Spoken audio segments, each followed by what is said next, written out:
Hi, my name is Mttymo. This is a PowerPoint presentation aimed to demystify autism and, in the long run, for maybe you viewers to view people first rather than to see the condition first. I'm a graduate student at California University of Pennsylvania in the Special Education Department, and this is for one of my autism certification courses.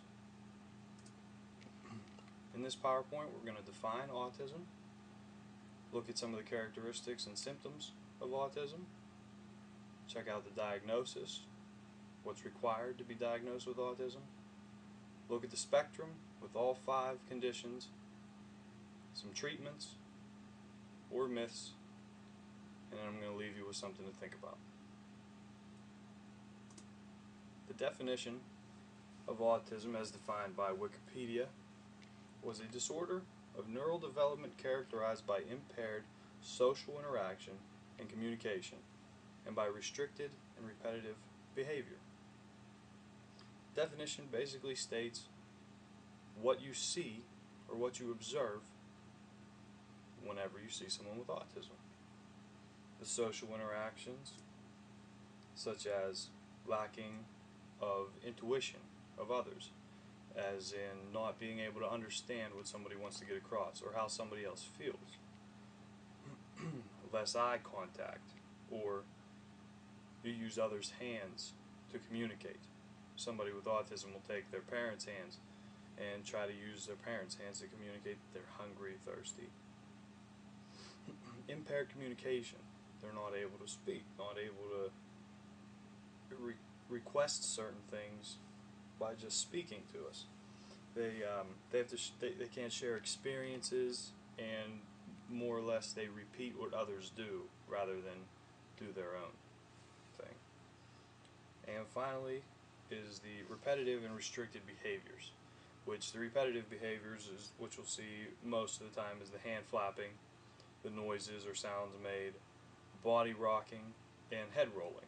Those are the most common. The restricted behaviors consist of being preoccupied by a single object or a television show or a game. Now, the diagnosis usually comes into effect 14 months, as early as 14 months and as late as 3 years old. Some of the individuals on the spectrum with autism, you'll see that they get diagnosed, or it's assumed that they're going to be diagnosed earlier, around the first year of their lives, and then it seems as if they grow out of the symptoms. They fade away and never to be seen again. And also vice versa, where some children you think they're going to be fine, no cognitive delay, nothing like that, and then they pick up as they get closer to 3 years old.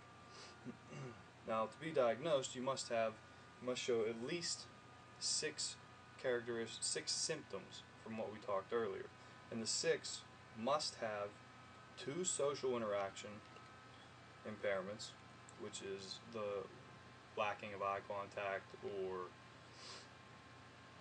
the lacking of intuition of others' feelings, 1 communication, not being able to share their own experiences, for example, and 1 impairment of restricted behavior or repetitive behavior, where they'll be hand flapping.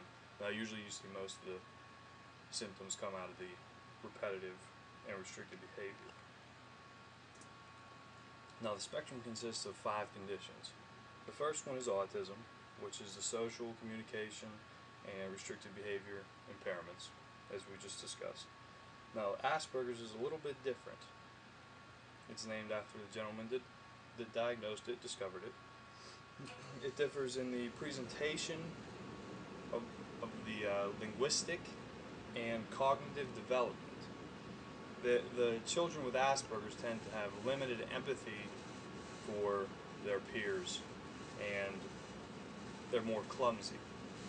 Now, PDD, or persuasive developmental disorder, not otherwise specified, known as atypical autism, it shares the characteristics of autism and Asperger's, but it's more of a milder condition. It's not as severe. Rett syndrome is a disorder of the gray matter in the brain. It's mostly in women and or girls, and what you see with this is small hands, small feet, and a decelerated head growth. Repetitive movements such as they continuously put their hands in their mouth. About 80% of the individuals or children with Rett's have seizures. And finally, childhood disintegrative disorder, or CDD. It's a late onset, it's a low functioning, and you tend to see, as I discussed earlier, normality before you see regression. It's the ones where you think they're going to be okay, and then it kind of catches up to them in a way. Skills that are attained or lost with obvious symptoms, such as catching a ball, throwing, grabbing, motor skills. And bowel and bladder movements are tough to control. Some of the treatments are applied behavior analysis, which is the most common that you see in school, the applied behavior analysis. They have structured teaching, which basically just sitting down with the child one-on-one almost and showing them the right way to do things. You have the speech and language therapy, which is in every school district. There is social skills therapy. This has somebody sit down also one-on-one or with a small group of individuals and teach them how to get along with other students, with and without disorders that are on this, with children that are on the spectrum.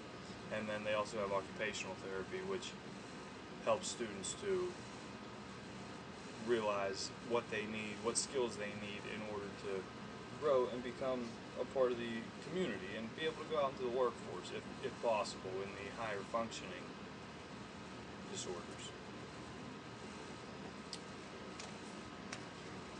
As I was researching this, it was good to read up on it. I've had classes on it, and we've taken tests and all this, and what I do, I learn it and kind of get rid of the information. Well, while I was researching, I found out a lot of unique differences between each syndrome, between each disorder, between each child. During the course of my education, I've had to donate some of my time, volunteer some of my time. I've had to observe. I've had to mingle and interact with students that are on the spectrum, and it's been such a wonderful experience for me. A couple students that I've seen while substitute teaching or observing. One child in 7th grade he's higher functioning. He's able to communicate. He has the repetitive behaviors that you see a lot of, but I have him in gym class a lot, and he absolutely loves it, and he's a joy to see. I've also dealt with children in the Special Olympics basketball program at the Mon Valley YMCA, at the local YMCA, and they're such a joy to be around. I mean, so many of the individuals on the spectrum are looked at because of their condition first, rather than seeing them as people. These people are so unique, and things that go through their mind are so, we just have no idea what they're thinking, and mainly we judge them so quickly. And just from doing this experience, what I kind of wanted to get across is just a little bit of basis on what you're going to see, and maybe prepare you for it. But they're not at all their condition. These individuals are not at all their condition. They have a joy for life just as we do. And a lot of the parents that you see, you may feel bad for them, but all they really want for their child is for their child to gain independence with the occupational therapy and social skills therapy. It's all in a goal for them to one day be able to maybe live on their own and carry a job and pay bills. That's what they're looking for, even to have a significant other. And a lot of the individuals on the spectrum are able to do that with the therapy and the help that we've given them. And after researching a little bit, it said that Albert Einstein was an individual that may have had or have not had autism. But looking back at his symptoms and some of the things that he was known for, they think he was somebody with autism.